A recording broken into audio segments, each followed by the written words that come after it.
We are getting lots of planting images in our gospel lessons right now. You heard last Sunday about our wonderful, extravagant, not very careful sower and all the places seeds can land. And from Father Chuck about Chris's gardens. And this week, Jesus is talking about weeds and wheat, a crop field, sustenance.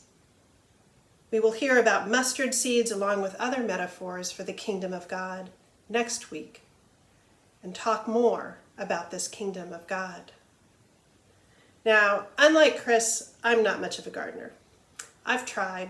I'm not awful, not a totally brown thumb. When I was growing up, my contribution to the gardens tended to be to look around the house and proclaim, "Yep, they look great," and go back inside. On a tour of a parishioner's garden one time, when I expressed my desire for beautiful gardens like hers, she gently reminded me that I was working full-time and growing children. And I think, yes, that's true. Maybe someday my focus will shift to growing actual gardens. But we all grow gardens in different ways. In all these images, Jesus is trying to help the disciples and the crowds and us to get an understanding of the kingdom of heaven. Over and over he proclaims the kingdom of heaven is like this or like that, helping us to look at this challenging idea from several angles, using a variety of examples to help us see the world as God sees the world, to see the world not as it is, but as it could be, and as it should be, and as it will be at some point. We always live in a world that isn't how it should be, how it could be. But I will admit that these days it feels even more true. Hospitals overloaded, friends and family ill, contact with others curtailed. The racial injustices that are a part of our society being brought into sharp relief. We are stressed and tired, bored and upset, frightened and grief-filled. We don't understand how others are making their decisions, how they say the things or set up the systems they do. This is not the world we had just a short time ago, and it is definitely not the world we want or how it should be. And Jesus comes into our world like he did so long ago, halfway around the globe, with words that we need to hear. The kingdom of heaven is not like this world. It operates differently. The rules you are familiar with, accustomed to following, aren't the same in God's kingdom. Jesus says, "Let me help you get a glimpse of it. Let me help you see the world as it could be, as I see it." And we are sometimes able to see that kingdom, if only for brief moments. In the kingdom of heaven, it is like when a farmer plants the good seeds. But when everyone has their backs turned, sleeping like we need to and are supposed to, an enemy with nothing better to do than cause problems for others comes and messes with the fields, throwing down weeds, perhaps those nasty darnel seeds, darnel, fake wheat, this plant that looks just like wheat when they're starting out, but they have no redeeming purpose. Their roots get all tangled up with the wheat roots, and until the plants are fully grown, you can't really tell them apart.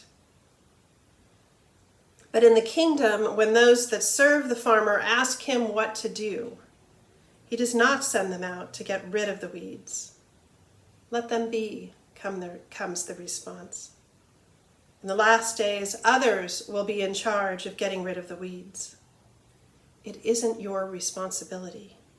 It isn't your worry. As I like to remind myself, not my circus, not my monkeys. Now, in one way, this is great.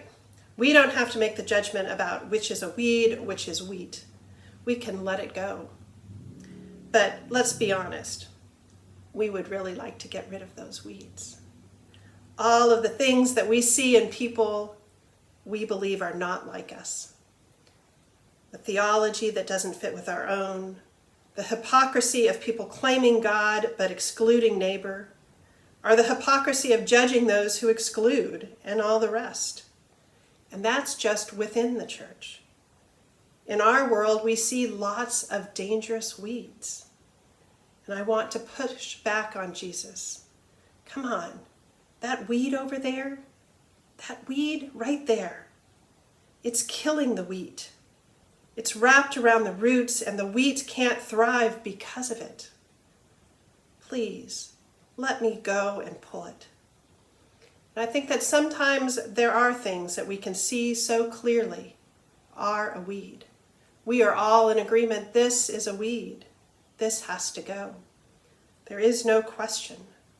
Pull it out. But it's not always that clear, is it? It's not always certain what is a weed and what is wheat in our world around us. And this teaching of Jesus reminds us that it is impossible to judge another, to always understand why they are making the decisions they are, to know if they are children of the kingdom or children of evil. And so we are to err on the side of love. Because in the end, it is not up to us to decide what is a weed and what is wheat. The angels will come and they will destroy all causes of sin and all evildoers. All. Those that always will choose evil over love, we don't have to worry about. The angels will worry about them. And the same patience is shown by God to each one of us. This patience of letting things be and letting the angels work on the weeding. We are each given the chance to grow and change. The weeds and wheat are in each one of us too, not just outside. We are all mixtures of holy and not, good and evil. And God is patient with us and promises us that in the end, that evil in us will be done away with, and the wheat will remain. We will be and are being sorted out along with the world around us. And our job is to love, to look at the world around us aware that there are weeds, and love. We don't need to be distracted by the weeds and forget to live out the call to love that God has given to each one of us. We risk harming the good things growing in our midst if we do that. Now, especially, we need to be aware of where in the world around us love is needed, care is called for, to dream with God about what is possible, even in the face of the impossible, even when we are stressed and tired, bored and upset, frightened and grief-filled, to dream with God, even when the weeds seem to be taking over, because they won't. They will never completely take over. The wheat is in that field too, and God has his eyes, God's eyes, on all of us wheat, the children of the kingdom. And as Paul reminds us in the reading today to the Romans, the creation waits with eager longing for the revealing of the children of God. So let us be revealed. And we did not receive a spirit of slavery to fall back into fear. No spirit of fear, but only confidence. We have received the spirit of adoption. When we cry, Abba, Father, it is that very spirit, bearing witness with our spirit that we are children of God. And if children, then heirs, heirs of God and joint heirs with Christ. And so without fear, we continue to love in this crazy, crazy world, reminded that God and the angels will take care of the weeding in the end.